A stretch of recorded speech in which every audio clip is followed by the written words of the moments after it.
Problem number 1, incomplete payment. In this specific case, your client was supposed to pay the full amount of 1 USDT, but instead, they only paid a partial payment of 0.70 USDT.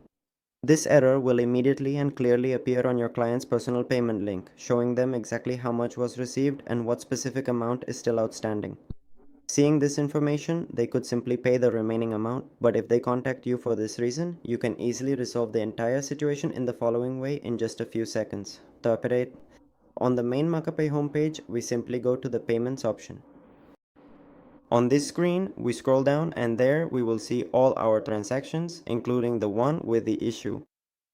We are going to proceed to withdraw the money that our client deposited. To do this, we click on the black box that says Withdraw.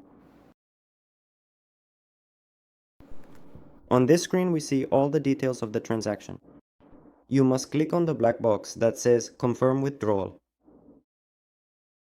Once withdrawn, you need to decide whether to issue a refund to your client or mark the transaction as paid. To mark the transaction as paid, we go to the three dots on the right side.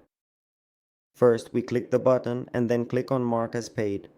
On this screen that has just opened, you can optionally add a note for your records and then simply click on Mark as paid. Once this stage is reached, the status of the transaction will automatically update to completed, i.e., and your client will be able to view on their own screen that their payment was successfully received and processed.